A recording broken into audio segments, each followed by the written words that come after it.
મહાત્મા તુલસીદાસ કહે છે કે ભાઈ આ અત્યારે હાલનો સમય કળયુગ એની ચરમસીમા પર છે. કઠોરો કળયુગ ચાલી રહ્યો છે. કોઈને પણ ભગવાનને ભજવાનો સમય નથી. તો તુલસીદાસ મહાત્મા કહે છે કે ભલે ભગવાનને ભજવાનો સમય ન હોય, કારણ કે સંતો કહે છે અમે જાણીએ છીએ તમારે સંસારીઓને છોકરા છૈયા ઘર બાર ઇધર કિધર બધું પૂરું કરવાનું હોય, તો ભગવાનનો સમય ક્યાંથી મળે? પણ ખાલી એક ઘડીનો સમય મળી જાય ને તો એક ઘડીનો સત્સંગ કરી લો અને સાંભળી લો. એક ઘડી આધી મેં પુનિયા. એક ઘડીનો સત્સંગ પણ ના સાંભળી શકો, ના કરી શકો તો અડધી મિનિટનો પણ સત્સંગ કરી લો. ક્યાંય ભજન મંદિર હવેલીઓ ત્યાં મહાત્માઓ ભજનીકો ભજન ગાતા હોય ત્યાં જઈને તમે સાંભળો. અને અડધી ઘડીનો પણ સમય ના મળે તો 5 ઘડીનો સમય તમે લઈ લો, પણ પરમાત્મા માટે આપણું જીવન સુધારવા માટે સમય કાઢો. અને 5 ઘડીનો પણ સમય ના મળે તો કેવળ એક નામ લઈ લો સાચા દિલથી હૃદયથી, હે રામ હે કૃષ્ણ હે પરમાત્મા.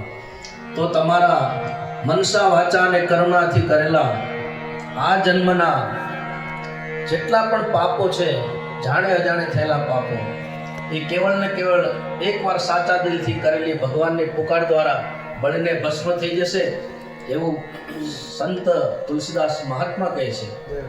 તો આવો સાંભળીએ સુંદર મજાનું ભજન.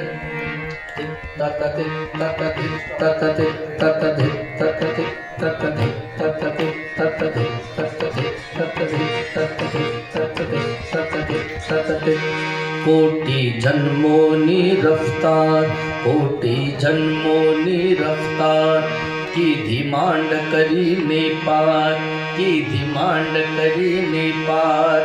આ કોઈ અવસર છે હરિ ભજવાનો, આવ્યો અવસર છે માળા ફેરવવાનો.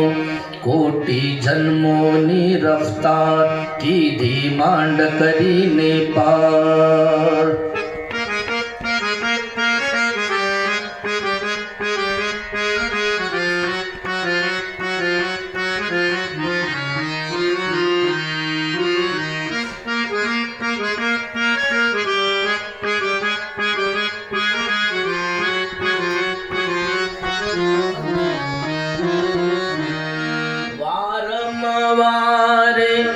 નહીં સાંપડશે પસની સપની દ મદ ગપ મરે મગ સાગરે નિરસા.